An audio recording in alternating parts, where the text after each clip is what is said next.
सत्कारयोग मंडा जी और श्री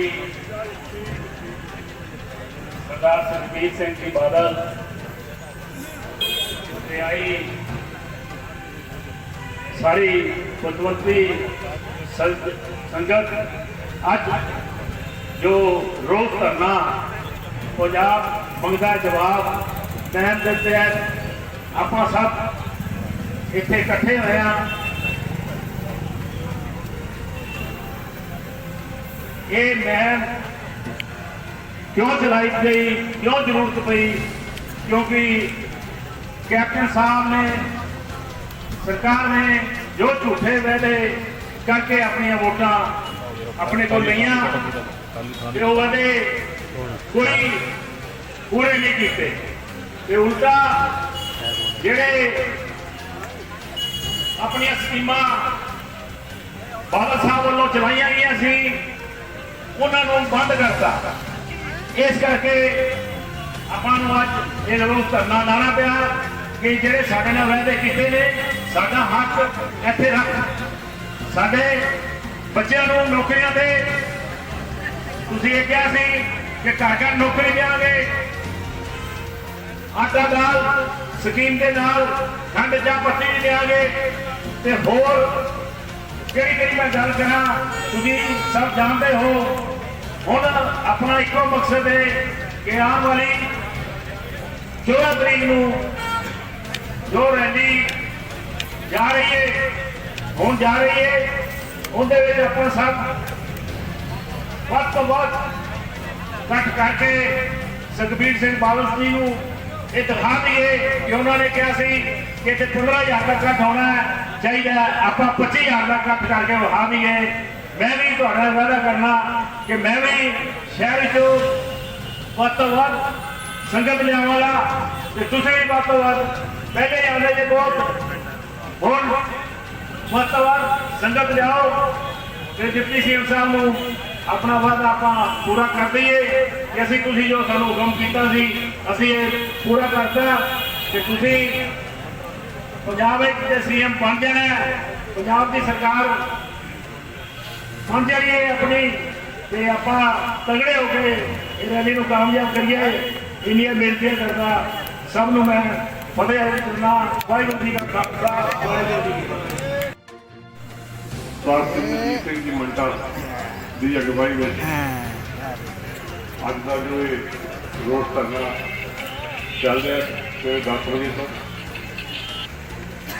इस धरने में उपस्थित श्री प्रेम जी बलेचा, श्री बबल जी, श्री लखविंदर जी, सिक्कन जी, बबू जी, डॉक्टर राज सिंह जी, मास्टर गुरविंदर सिंह जी, गुरवैर सिंह जी और वक् पिंडा तो शहर को बाटा तो आए सारे ही सत्कारयोग श्रोमणी अकाली दल की रीढ़ की हड्डी बरकत जवान। वाहिगुरू जी का खालसा, वाहिगुरू जी की फतेह। 4 साल तो कांग्रेस की सरकार साडे लोगों को लुट भी रही है तो कुट भी रही है। हुण सरदार सुखबीर सिंह बादल जी ने श्रोमणी अकाली दल के जिन्ने भी वर्कर हैं, पंजाब के लोग हैं, उन्होंने ये कहा कि पंजाब सरकार तो 4-4.25 साल का हिसाब मंगी, क्योंकि ना तो इन्होंने शगन दिता, ना ही पेंशन दी। किसानी के नाल आड़ती मजदूर उन्होंने सड़कों के रुलन लिए मजबूर किया। अज भी दिल्ली में साढ़े अनेकों किसान सरकर्ता वो धरने से बैठे हैं। कहते रोम जल रहा था, नीरू बंसरी बजा रहा था। कैप्टन अमरिंदर सिंह का साहब ही है, ये आपे शादी के प्रोग्राम ठुमके ला रहे हैं और पंजाब सारा साड़ रहे हैं। क्यों ना असीं हिसाब मंगीए? जे सरकार तुसीं बनाई 4.25 साल हो गए, तुसीं कुछ दिता नहीं, ਉਲਟਾ ਸਾਡੀ ਜੇਬਾਂ ਤੋਂ ਤੁਸੀਂ ਕੱਢਿਆ। ਬਿਜਲੀ ਦੇ ਬਿੱਲ ਕਿੰਨੇ ਜ਼ਿਆਦਾ ਲਾਤੇ। ਆ ਪਿੱਛੇ 1 ਤਰੀਕ ਨੂੰ ਚੰਡੀਗੜ੍ਹ ਜਦੋਂ ਅਸੀਂ ਪੰਜਾਬ ਵਿਧਾਨ ਸਭਾ ਦਾ ਘਿਰਾਓ ਕਰਨ ਲਈ ਗਏ ਸੀ ਤਾਂ ਸਰਦਾਰ ਸੁਖਬੀਰ ਸਿੰਘ ਬਾਦਲ ਨੇ ਕੀ ਐਲਾਨ ਕੀਤਾ ਸੀ, ਸਾਰੇ ਉੱਥੇ ਮੌਜੂਦ ਸਨ। ਉਹਨਾਂ ਕਿਹਾ ਸੀ ਮੇਰੀ ਸਰਕਾਰ ਬਣਦੇ ਹੀ ਮੈਂ ਬਿਜਲੀ ਅੱਧੇ ਰੇਟ ਤੇ ਕਰ ਦੂੰਗਾ। ਸੋ ਸਰਦਾਰ ਸੁਖਬੀਰ ਸਿੰਘ ਬਾਦਲ ਦੇ ਜ਼ਿਹਨ ਦੇ ਵਿੱਚ ਅਜਿਹੀਆਂ ਲੋਕ ਭਲਾਈ ਦੀਆਂ ਸਕੀਮਾਂ ਹਨ ਕਿ ਕਿਉਂਕਿ ਸਰਦਾਰ ਸੁਖਬੀਰ ਸਿੰਘ ਬਾਦਲ ਦੀ ਇੱਕ ਖਾਸੀਅਤ ਹੈ, ਜੋ ਕਹਿੰਦੇ ਨੇ ਉਹ ਕਰਕੇ ਬਣਾਉਂਦੇ ਨੇ। ਅੱਜ ਦਾ ਜੋ ਇਹ ਰੋਸ ਧਰਨਾ ਹੈ ਕਿ ਪੰਜਾਬ ਸਰਕਾਰ ਦੇ ਖਿਲਾਫ ਮੰਗਦਾ ਹੈ ਪੰਜਾਬ ਕੈਪਟਨ ਤੋਂ ਸਾਫ਼। ਉਹਦੇ ਸੰਬੰਧ ਦੇ ਵਿੱਚ ਸਾਡੇ ਅੱਜ ਇੱਥੇ ਪਹੁੰਚੇ ਹੋਏ ਸਾਡੇ ਸ਼ਹਿਰੀ ਜ਼ਿਲ੍ਹਾ ਪ੍ਰਧਾਨ ਅਸ਼ੋਕ ਨੇਜਾ ਜੀ, ਮਾਸਟਰ ਰਵਿੰਦਰ ਸਿੰਘ ਜੀ, ਬਬਲ ਜੀ, ਗੁਰਵੈਦ ਜੀ, ਮਜੈਦੀਆ ਸਾਹਿਬ, और मैं किहदा नाम लवां,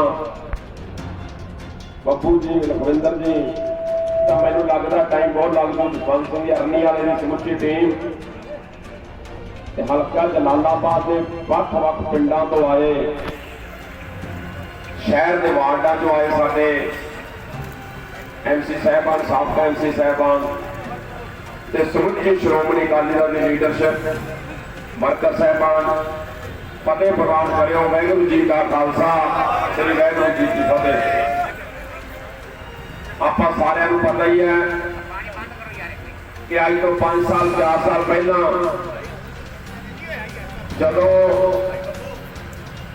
ਇਲੈਕਸ਼ਨ ਦਾ ਟਾਈਮ ਸੀ ਤਾਂ ਇਹਨਾਂ ਨੇ ਇੱਕ ਪੰਜਾਬ ਦੇ ਆਪਣੇ ਮੁੱਖ ਮੰਤਰੀ ਸਾਹਿਬ ਨੇ ਇੱਕ ਕਾਂਗਰਸ ਨੇ ਮੈਨੀਫੈਸਟੋ ਜਾਰੀ ਕੀਤਾ ਸੀ, ਜਿਹਦੇ ਵਿੱਚ ਲਿਖਿਆ ਸੀ ਕਰਜ਼ੇ ਮਾਫ ਕਰਾਂਗੇ। बैंकों के कर्जे भी, नैशनल बैंकों के भी, आरतीआं के भी, घर घर नौकरी, 52,000 सगन स्कीम, ये सारा कुछ इन्होंने बोलिया। लेकिन अज वो तो की करना सी, दूरे चढ़ाते। इस करके मैं थोड़ा जहा मैनू पहला बोलना पिया, बाकी जाके इन्होंने सोचा भी लाइव है। तो बाकी मैं थोड़ी बेनती करनी चाहना कि आने वाली जी 14 तरीक है, दिन ऐतवार अगले, आप दाना मंडी के रैली कर जा रहे हैं, जिसकी प्रधानगी सरदार सुखबीर सिंह जी बादल साहब आउणगे। उन्होंने करना अपने प्रधान साहब ने आना ते सारे आप सानू पिंडा जाने का मौका मिला, बहुत वधिया हुंगारा मिलिया है यार। आप हम इकट्ठे होना पैना, सारिਆਂ ਨੂੰ जोर लाना पैना। ਤੁਸੀਂ ਚਾਹੁੰਦੇ ਹੋ ਨਾ ਵੀ ਇੱਥੋਂ ਦਾ ਮੁੱਖ ਮੰਤਰੀ ਹੋਵੇ ਜਲਾਲਾਬਾਦ ਤੋਂ, ਚਾਹੁੰਦੇ ਬੋਲਿਆ ਨਹੀਂ ਕੋਈ।